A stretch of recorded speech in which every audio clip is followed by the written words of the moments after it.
나중에 얘기를 하겠지만은 그 대학의 기출들을 다 정리하면서 굉장히 유의미한 내용들이 많이 나오죠.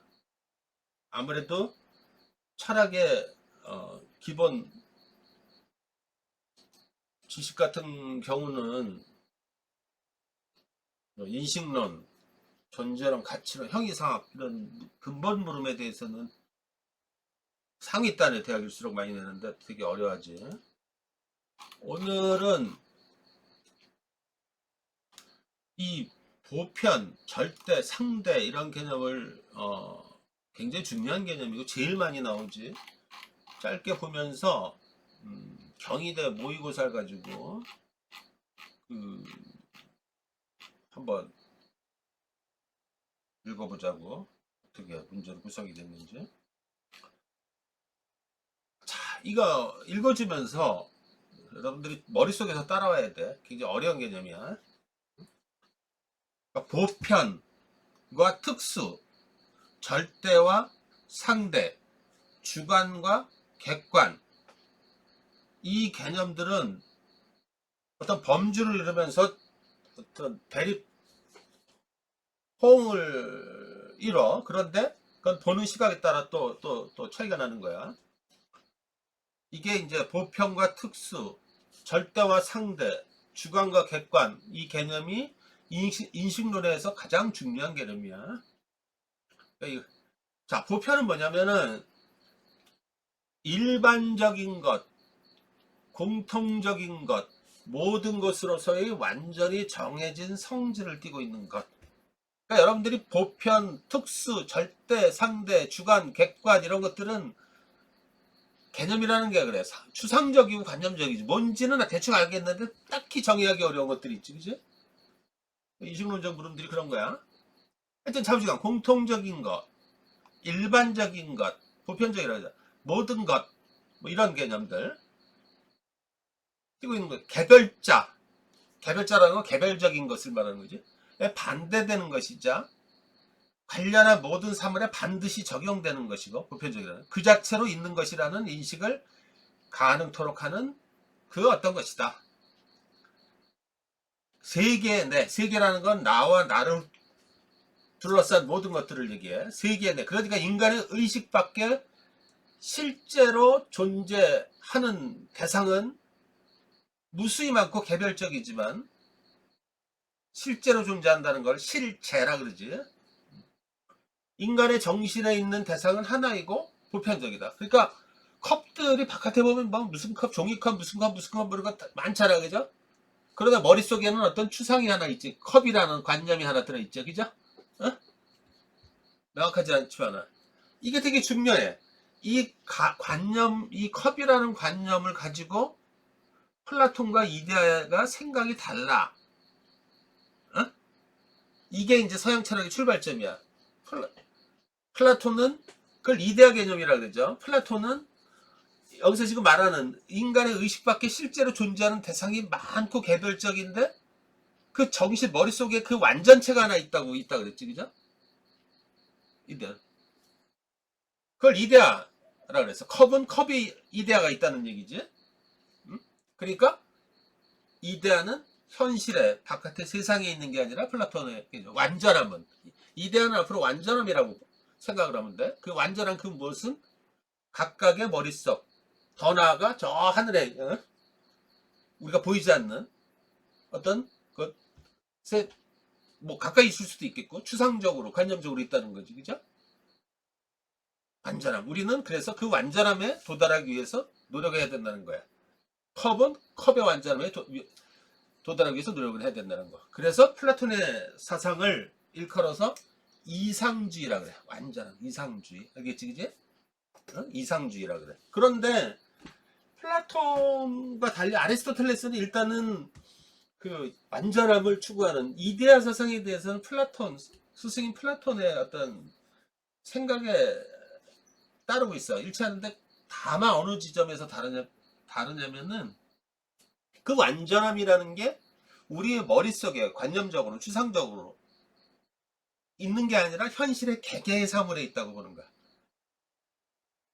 다분히 그래서 현실주의 념을 갖는 거야. 아리스토텔레스. 이렇게 플라톤의 사상과 아리스토텔레스의 생각이 이상주의적인 사고와 현실주의 사고, 이것이 서양의 지금까지 오늘날까지 어떤 그 철학, 사고, 사상, 체계의 어떤 흐름을 형성하는 큰 기둥이 된 거예요. 예를 들어서 예술이라는 것도 플라톤의 생각을 쫓으면은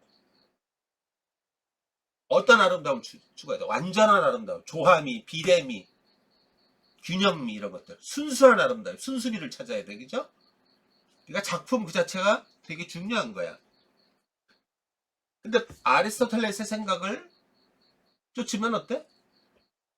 개별 예술 작가의 작품에 다 완전함이 있는 거잖아. 그러니까 작가의 예술미, 작가의 어떤 생각, 작가의 어떤 표현 능력 이런 것들이 굉장히 중요한 거야. 이렇게 달라지는 거야. 알겠지? 그러니까 서양의 현대 고대 예술의 어떤 큰 맥은 다 플라톤의 생각을 쫓은 거겠지. 근데 이게 근대로 넘어가면서 추상미도 나오고 여러 가지 그런 아름다움 다 근본 뿌리는 아리스토텔레스로부터 간단 말이야. 그죠? 그런 것들을 잘 파악해야 되는 거야. 이걸 따져보면 이 보편에 대해서 여기서부터 출발을 하는 거야. 우리가 인간을 보고 인간이라고 단정할 때 실제로 존재하는 인간은 여럿이지만 우리 머릿속, 사유 속 인간은 하나죠. 그죠? 하여튼 인간이라는 개념. 인류라고도 할 수 있겠죠. 보편적인 성격을 띈다. 예를 들어 철수라는 인간이 있을 때 철수와 인간은 동일한 인물을 지칭하겠지만 이때 전자의 철수는 우리 눈앞에 있는 개별적 존재로서의 특정인을 가리키는 데 비해서 후자의 인간은 같은 통일자라도 우리의 정신, 머릿속에 있는 보편적 의미로서의 인간을 총칭하는 개념입니다. 이거 이해되죠? 개별일 수도 있고 철수, 보편일 수도 있다는 거야. 이거 이해되지? 철수가 어떤 개개의 어떤 대상일 때는 개별자이지만은 인간을 지칭할 때는 보편자의 개념이란 말이야. 철수는 개별적 존재, 실제, 이걸 실제라 그래. 이거 인간은 보편적 개념이다. 이렇게 서양 철학은 실제론과 관념론 이 두 뿌리를 가지고 발전해 왔단 말이야. 둘은 각각 개별자와 보편자라고 한다. 개별과 보편의 관계는 존재와 사유, 실자와 개념의 관계를 규명하는 데 있어서 큰 과제라고 할 수 있어요. 알겠지? 그래서 우리의 논리적인 사유는 개별, 특수, 보편의 관계를 기반으로 하여 전개가 된다. 경험적 실제나 논리적 사유의 대상으로서의 개별은 경험적 실제에서 떨어져서 단순히 낱낱의 사물을 지시하기 위해 사용된다. 개별은. 특수는 가령 어떤 특수한 인간 혹은 특수한 경우 등으로 말할 때는 가끔 개별과 같은 뜻으로 사용되지만 논리적 사유에서는 다수의 개별을 그 성분으로 가지고 있는 층위를 말한다. 자, 거듭 읽어서 이게 무슨 뜻인지 한번 생각을 해봐. 보편은 많은 특수를 자기보다 더 낮은 층위로 범주라는 얘기야. 그래서 층위로서 가지고 있는 더 높은 층위를 의미한다. 상위의 범주의 개념이란 말이야. 따라서 개별, 특수, 보편의 관계는 이를테면 소크라테스, 그리스 사람, 인류의 관계처럼 소크라테스 때문에 콤마가 빠졌어 이것도. 참 쓰다 보면 이게 빠지는 거야. 나중에 고쳐야 돼. 잠깐만 표시를 해놔야겠다.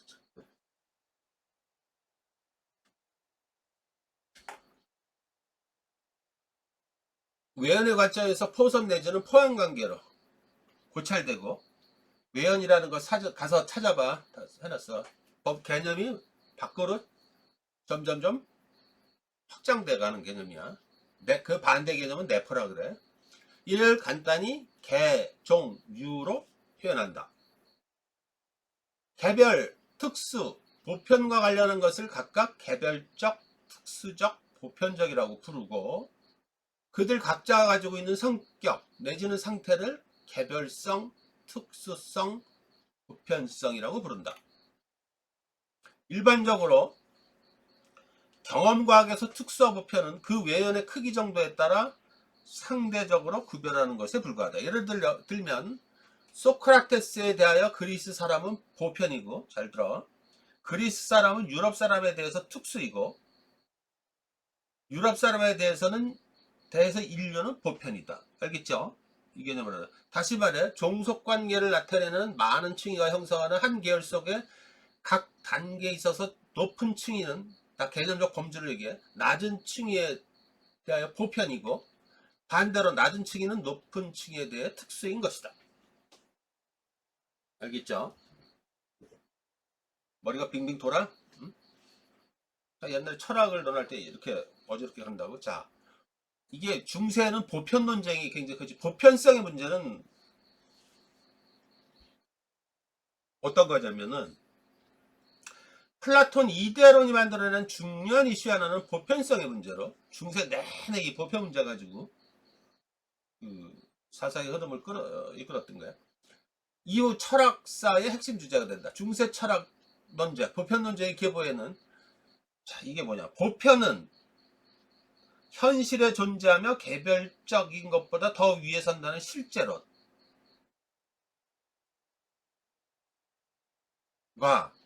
보편은 인간이 만들어낸 말일 뿐이므로 현실에 존재하지 않는다. 유명, 이름뿐인다.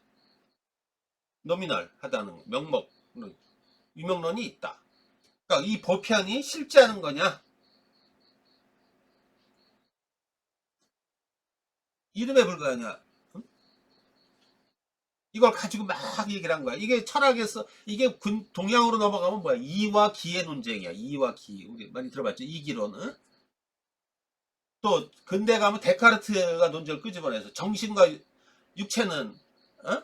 실제하냐 안 하냐 뭐 정신 뭐 이거 가지고 다 그런 논쟁들이야. 이런 것들이 왜 무슨 말이냐 이런 것들을 보면 잘 무슨 말인지 모르잖아. 그러니까 문제를 통해서 한번 항상 봐야 돼. 응? 어떻게 구성이 되는지 지문들을 가지고 이 논제의 기본적인 개념들은 개념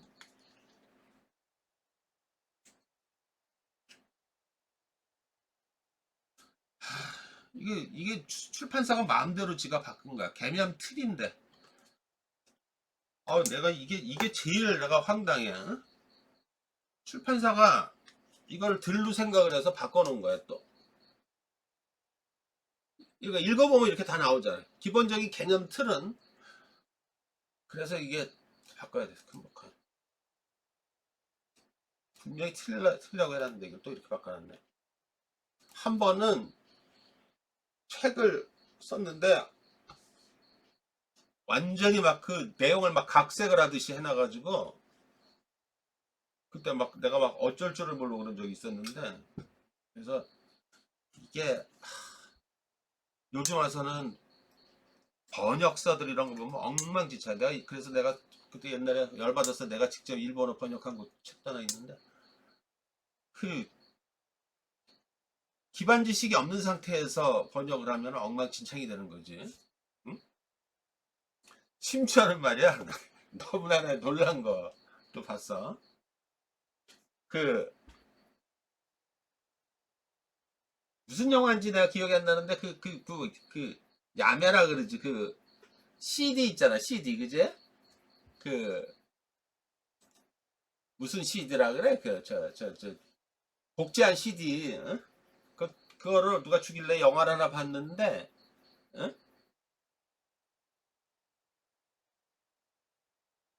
거기에 그 임산부가 있었어. 임산부가 있었어. 배가 임산부가 이렇게 이런 임산부가 있었는데 아마 그 범죄자를 찾느라고 검문을 하는 거야. 검문을 하는데 여자가 막 아프고 바쁘니까 I'm going to deliver라 그랬나? 딜리버리라고 썼나? 하여튼 뭐 그렇게 얘기를 한 거야. 그랬더니 밑에 자막에 나 배달하러 가 그렇게 써 있어. 응? 그거 보고 너무나 웃겨가지고 여기서의 딜리버리는 뭐니? 애를 낳다는 뜻이야. 응? 딜리버리는 외국 애들은 애 낳는다는 거를 딜리버 한다 그래. 응? 되게 신기하지, 그지? 그걸 그렇게 해가지고 너무나 웃기는 거야. 응? 그러니까 막 엉망진창이지. 항상 그, 그, 선생님이 아는 저기 그 그룹 중에 저 영어 학원 강사들이 있는데 그 한 학원 강사분이 여강사분 선생이 원장이 학교가다 나한테 물어봐요. 그게 아마 문제를 만드나 봐. 그때 나 보여주지. 그걸 보면서 하다 보면은 번역이 엉망이야. 응? 번역이 엉망인 게 왜 엉망이냐 하면은 어떤 일이냐면은 사전 찾아보면 맨 위에 나오는 단어 그거 가지고 해석을 하니까 그러는 거야. 그치? 언어의 다의성인데 그죠? 그 미묘한 그 뜻들을 갖다가 적합한 언어를 써야 되는데 언어의 선택의 문제인데 그게 되게 많아. 그러니까 막 내용이 어색하고 그래서 왜 이렇게 어색하냐 그러면은 그 익스큐즈가 굉장히 웃겨요. 애들한테 직독직해를 해야 되기 때문에 그런데 그게 어떻게 뭐 논리가 그게 말이야 막걸리야 그게 어떻게 직독직해야 첫 단어를 쓴다는 게 그죠? 응? 자기 합리화지. 근데 그런 것들이 되게 많아. 어? 그 맥락을 가지고선 해석을 해야 되고 그러는데 응? 그러니까 어떤 것들은 생각을 되게 많이 해야 되는 것들이 많아. 그 문제적인 그 영화 감독 누군지 모르게 까먹었는데 그 사람이 한 노인을 위한 나라는 없다라는 요새 내 영화 잘 보는데 거기 보면은 막 나오는데 하여튼 뭐 그 노인이란 말이 굉장히 나중에 한번 영화 봐봐. 노인을 위한 나라 굉장히 유명한 영화야. 안 맞아. 이 노인은 뭘까? 근데 영어 지문을 그대로 쓴 거야. There is no country for old men. 그래서 내가 그 소설을 영화한 거거든. 이게 무슨 범죄에 연루돼 가지고선 뭐 이런데 보안관이 그걸 쫓으러 다니면서 무기력해지고 요즘 범죄는 점점 악랄해지고 있는데 뭐 이런 거야. 일본에서 그 책을 원문을 모른가 봤더니 노인이란 말이 아니고 다른 말로 했어. 내가 먹었는데. 그럼 그렇지. 그게 자꾸 이상한 거야. 응? 근데 그걸 직독직해라고 그러니까 거기서의 노인은 올드맨은 노인을 말하는 게 아니야. 구세대. 기존의 고정 그러니까 우리 여러분들이 뭐 저기 꼰대라 그런 옛날 관념 관습을 갖고 있는 사람들 있잖아. 그지? 그러니까 그 보안관은 이를테면은 옛날에 범죄는 뭐 그렇게 단순하고 뭐 이런데 지금은 막 이 보안관이 그 악랄한 막 이렇게 이유도 없이 막 범죄가 저질러지고 막 이러는 것들 막 있잖아. 묻지마 막 범죄가 저질러지고 이런 거에 대해서 굉장히 무기력해지는 거 그걸 가지고 얘기를 한 건데 적절한 단어가 생각하는데 노인을 위한 나라 그게 이제 어떤 수준이겠지. 그런 것들이 있는 거야. 그러니까 여러분들한테 뭘 얘기하려고 그러냐면은 글을 쓸 때 있잖아. 논술을 쓸 때, 논술 들어오면 답안을 쓸 때 내가 단어 사용에, 영어 사용에 되게 주의하라 그랬잖아. 이게 자꾸 거슬리면은 여러분들한테 그 교수, 평가자들은 글은 잘 못 쓰더라도 많이 봤던 사람들이야. 그죠? 그리고 이해가 충실한 사람들이지. 그냥 거슬리는 거를 자꾸 쓰면 안 되는 거야. 이상한 걸 쓰면 자꾸 거슬려 한단 말이야. 나도 그럴 정도인데. 그리고, 그러니까 불확실하고 자신 없으면 쓰지를 말아야 돼, 차라리. 어? 그 풀어 쓰는 건 상관없는 거고. 그리고 글을 쓸 때 그 선택을 잘해야 돼. 의식적으로 노력을 많이 해야 돼. 이거보다 더 좋은 단어는 없을까? 이런 거. 그리고 글이 기술돼 있으면은 어떤 게 좋은 거냐면은 글이 이렇게 막 문장이 장황한 거를 한 문장으로 딱 압축이 되고 한 단어로 한두 단어로 정리되고 이런 것들은 훨씬 좋은 거야. 개념을 뭐라 그래? 생각을 담은 글씨라 그러죠. 큰 걸 쓰는 게 좋은 거야. 무턱대고 큰 걸 쓰면 안 되는 거고 그것에 맞는 것들을 쓰겠지, 그지? 그러니까 여러분들 요약이라는 것도 뭐야? 기본이 핵심어는 그대로 사용해서 글 전체 내용을 그대로 끌어와 가지고 합리적으로 재구성하는 거라 그랬잖아. 그러니까 뭐야? 그 핵심어라는 건 아주 상위단의 그 개념어일 거란 말이야. 그리고 그걸 다 풀어낸 거야. 장황하게. 그래서 책이 장황한 거야. 이걸 요약을 하려니까 그 개념어에 맞는 격에 맞는 단어들을 선택을 해야 되겠지. 그죠? 그걸 갖다가 써야 된다. 그 능력을 보겠다는 얘기란 말이야. 그걸 안 하고 그대로 쓰면 뭐야? 글이 장황해지고 베끼는 거란 말이야. 그건 합리적인 요약이 아닌 거잖아. 그러니까 뭐 그래서 어떤 내용을 진술한 장황한 문장들이 있다. 이걸 한두 단어로 한 문장 한두 문장 이걸로다가 바꿀 수 있고 이게 요약이야. 요약의 핵심은. 그래서 이런 용어 이런 것들을 되게 신경을 쓰고 보란 말이야. 여러분들이 여기 보편, 특수, 일반 이런 것들도 그냥 막 갖다 집어넣었다가는 안 되는 거야. 그러니까 처음에 보면은 철학적인 사를 보면은 아니 그게 무슨 보편이 뭐 실제 하든 이른바 명목분이 없든 그게 무슨 상관이야 그러는데 이거 가지고 서양에서 무려 2000년 동안 논쟁이 있었다는 게 말이 안 되잖아. 그죠? 어? 생각을 해봐. 우리 조선의 역사는 이와 기회 그거 갖고 우리 허락 논쟁 무슨 뭐 도심 논쟁 뭐 무슨 논쟁 많잖아. 그죠? 그 논쟁들이 조선의 역사는 그 이와 기에 대해서 논쟁한 역사, 이희와 이왕, 서경덕 뭐 이렇게 해가지고 계속 논쟁을 하고 그럼 저 사람들이 저거 할 일 없어가지고 그러냐. 할 일 있는 점인지 모르겠어요. 이거 하나 가지고 이 사고가 많은 사고가 쫙 전개되고 펼쳐지고 이러는 거란 말이야. 응? 그리고 많은 것들이 규정이 되고 그래서 중요한 거야. 응?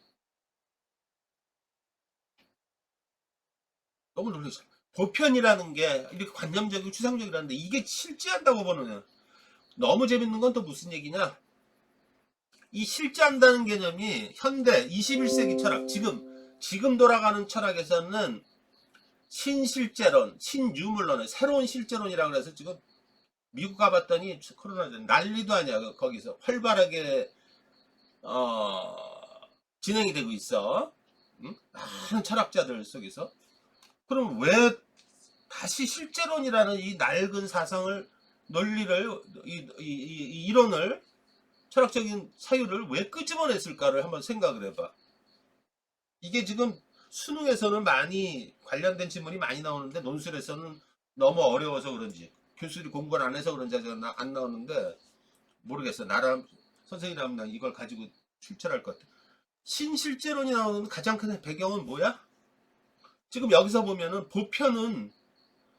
보편자라는 거, 일반적인 거 또는 이거 개별적인지 일반적인지 추상적인지 뭔지도 모르겠고 특성이 뭔지도 모르겠고 하여튼 뭐 자우지간 여기서 말할 때 아까도 보면은 어 공통적인 거 일반적인 거 모든 것으로서 뭐 정해진 성질 떠 있고 어쩌고 저쩌고 이 보편이라는 게 우리 머릿속에 있냐 아니면 눈앞에 실제한 거냐 이거를 그대로 가지고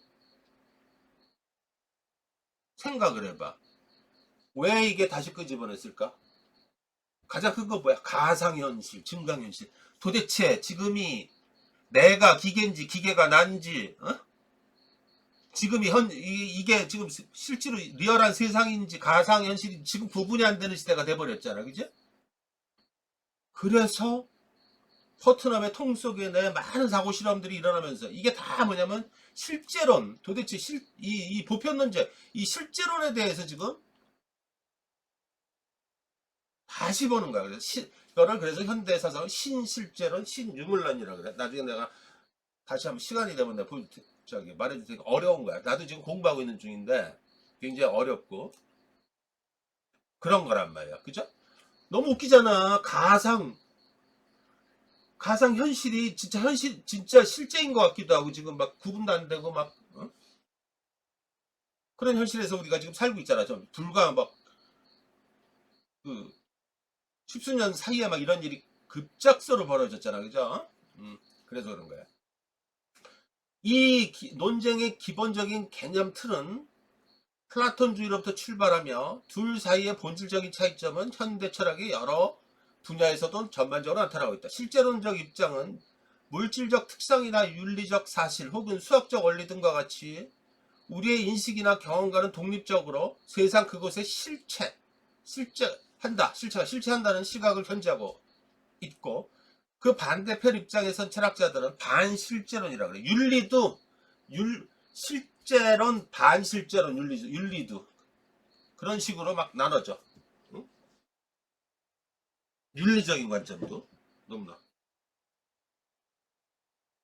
너무 어려워가지고 나중에 얘기를 해줄게. 다 어떤 것에 대해 잘 알려진 것과 우리가 알고 있는 사이에 불가피하게 그 사이에는 불가피하게 직간접적으로 연관되어 있다는 주장을 펼치고 있다는 거야. 하여튼 여러분들이 알 거는 이 보편 문제가 우리가 봤던 기본적인 맥락하고도 굉장히 차이 난다는 거야. 그래서 이건 굉장히 중요한 거야. 이거 플라톤과 아리스토텔레스, 아까 말한 보편에 대한 상반된 인식 한번 읽어줄게. 플라톤과 아리스토텔레스는 보편이 지닌 특성을 바라보는 관점이 달랐다.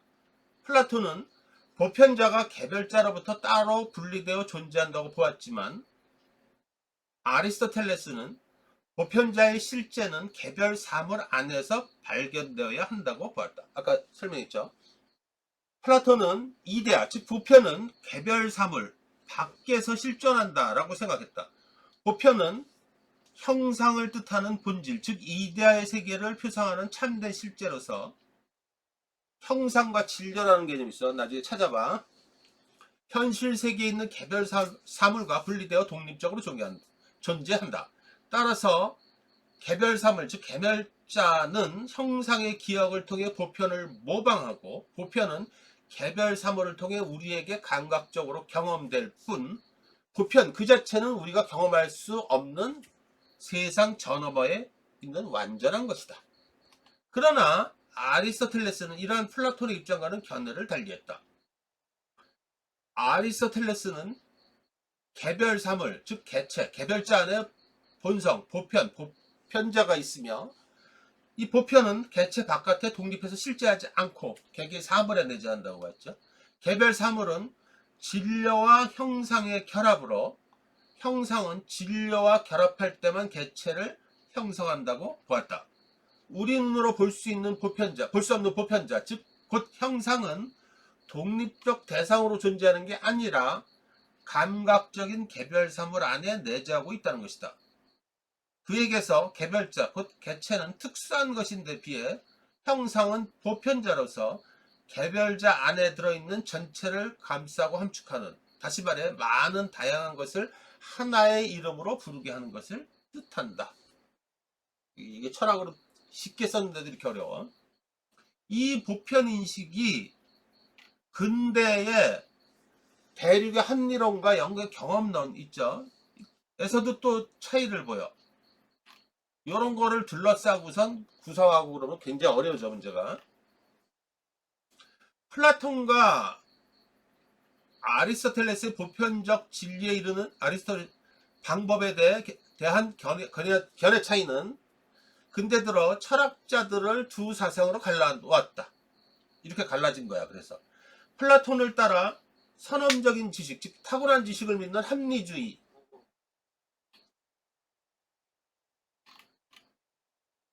와 아리스토텔레스를 따라 모든 지식은 경험에서 비롯된다고 주장하는 경험주의가 그것이야. 알겠지? 응?